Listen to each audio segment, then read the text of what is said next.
Hello there, this is Jordan Thomas, creative director of Bioshock 2. I was a level designer on Bioshock 1 on a level called Fort Frolic, and I'm here to talk to you a little bit about Bioshock 2 and this demonstration that we call Hunting the Big Sister.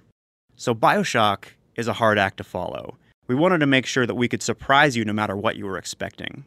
Bioshock had a unity of the fiction with the systems of play beneath it that hadn't really been seen before, and it also offered hard choices to the first-person shooter player. So for Bioshock 2, we have to trust you with more difficult moral decisions and allow you to shape your own role in the narrative in a way that is new and surprising. And that means adding new mystery to Rapture.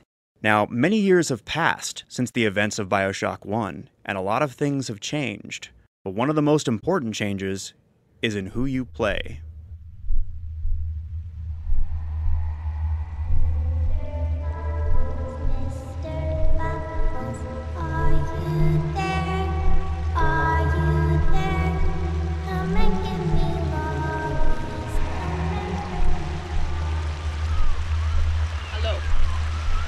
Hello? Hello?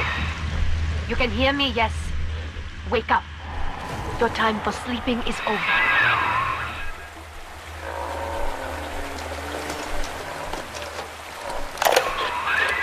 Yeah, good. Stand and get your feet.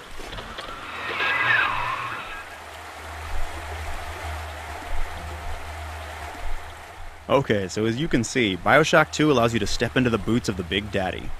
And one of the things that allows you to do is to master the Big Daddy's signature weapons, the best known of which is the drill.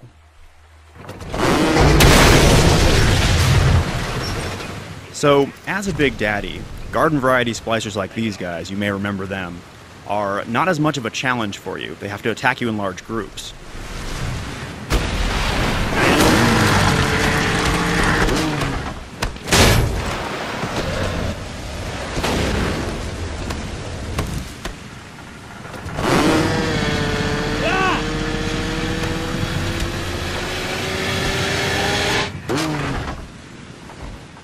But as you probably noticed from all that fire coming out of his hand, you don't play just any Big Daddy in Bioshock 2. You play the very first, a kind of prototype who is able to think for himself and is able to use the plasmid tools. Now, the plasmids are a pretty important part of Bioshock. They allow you to build your character. But since you're this special Big Daddy, since you're this unstoppable force, there needs to be something out there that is tougher than you are, something that can take a Big Daddy out.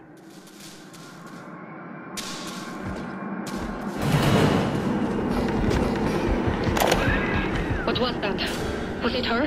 Follow her!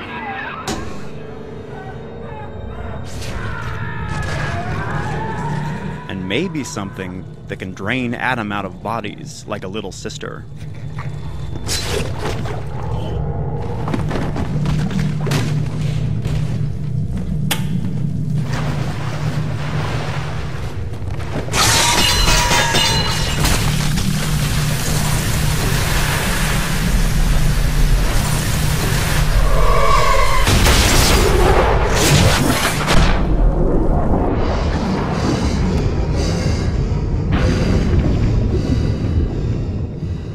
Alright, let's take a breath here.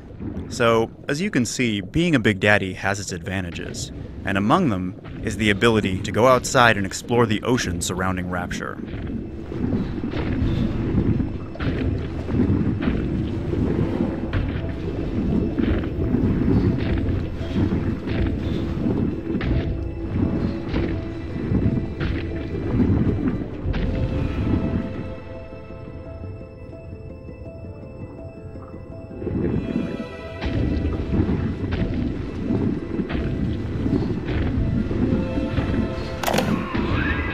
This monster you chase, she's like the Golem story, not understanding the sin that she does. She is taking girls and turning them into creatures like her. All of this, it is my fault.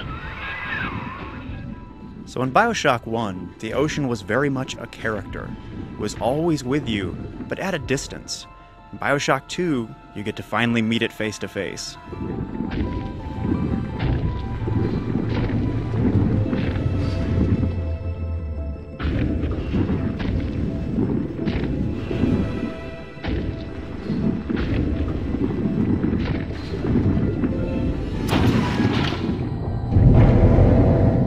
Big Daddy has a pretty special role to play in the Bioshock ecology. It changes the way that the world responds to you and the way that you have to react to it. Ain't no one gonna help you now. Quit squirming. No! You heard it, Mr. Bubble! Help! Mr. B? It's you! You're all better again! But the most important change is in the way in which you interact with the little sisters. We call it adoption.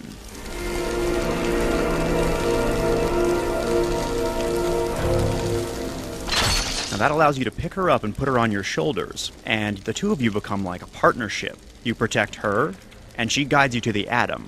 Now you still want Atom. It's the stuff that allows you to build your character and alter your genetic abilities. Let's go find Angel, Mr. Bubbles.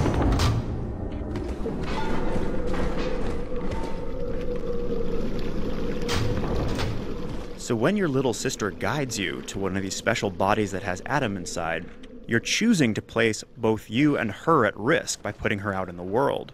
And this is because the Atom that she's gathering attracts splicers. But you have some tools to deal with those splicers. You can use your plasmids and other traps to set a perimeter and take out the ones that make it through.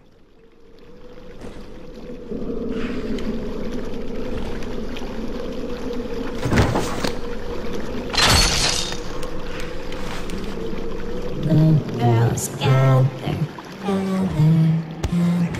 Notice you just waltzed in here? Huh? Uh-oh, Mr. B. Uh-oh. I hear something bad. Little one! I see her! I need this little girl.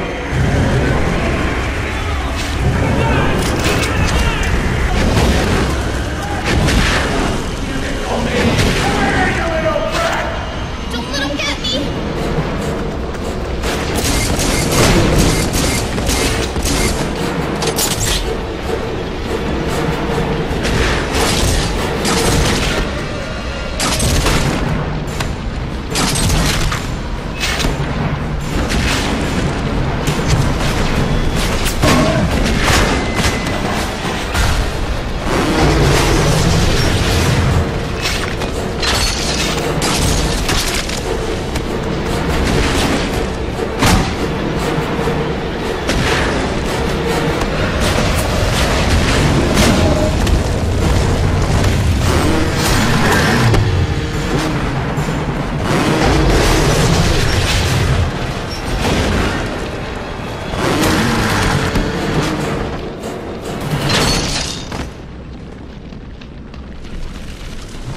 All done, Mr. B.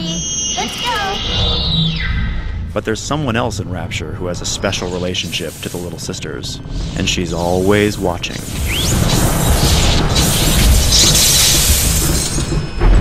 Mr. B. Mr. B. Big sister doesn't want you playing with me.